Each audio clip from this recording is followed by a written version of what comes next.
Okay, so all this time I've been giving you a polynomial function and asked you to find the zeros. We're going to go backward this time. Now I'm going to give you the zeros. Here are my zeros. And I'm asking you to write a polynomial function of least degree that has a leading coefficient of 1. This just means that I don't have a greatest common factor on this polynomial.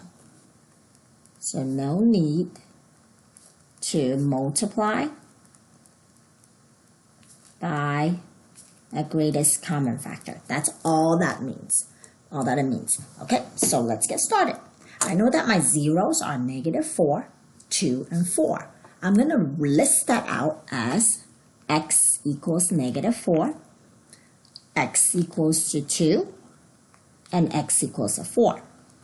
So now we're working backward. We have the answer. Now I want to go for the factor. Just like earlier, when I look for the factor, I want to make it equal to 0 instead of getting x by itself. So that means x equals to -4, what becomes x plus 4. I'm moving the 4 back to where the x, on the side of the x. X equals to 2, what becomes x minus 2. X equals to 4, what becomes x minus 4. Now all these are my factors.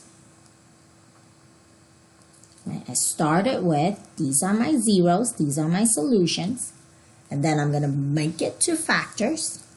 And then now that I have my factors, I can multiply them together to get the original polynomial function.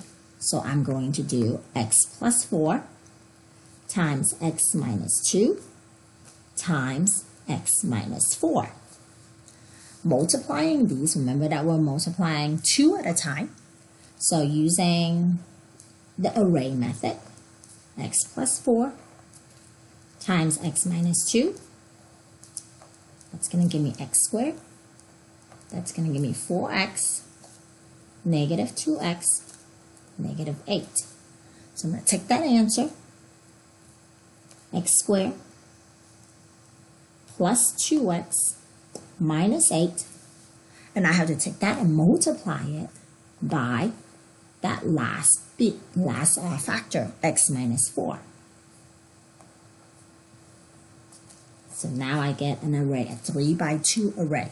So that's going to give me x cubed, 2x squared, minus 8x, negative 4x squared, negative 8x, positive 32.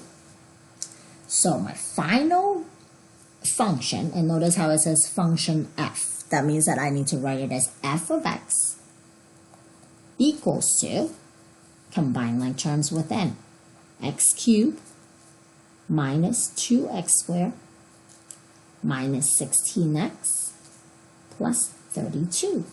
That is the equation, that would be the function that I started with in order to get the zeros of -4, 2, and 4. Now it also asked me to sketch a graph. So looking at this function right there, I know that this is a positive odd function. So positive odd function tells me that the end behavior, right hand side goes up, left hand side goes down.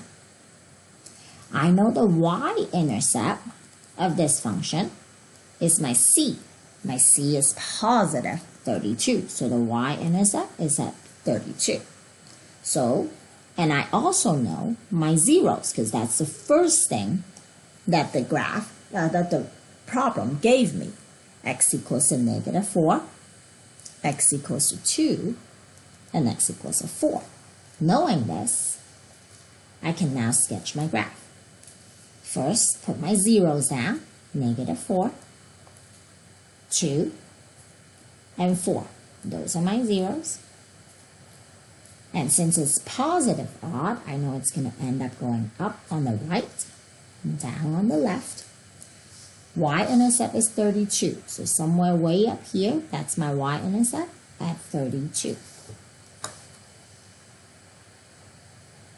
Okay, here are my zeros. End behavior, y-intercept. So starting from my end behavior, I'm going to draw connected to -4. And because I only have one -4, it's going to keep going. It's going to connect it to 32 before coming back down to my 2. And because there's only one x equals to 2, it's going to go through that point, go back up to the 4. And there's only one x equals to 4, so I'm going to go through that point and connect it to my end behavior. That would be a sketch of my polynomial.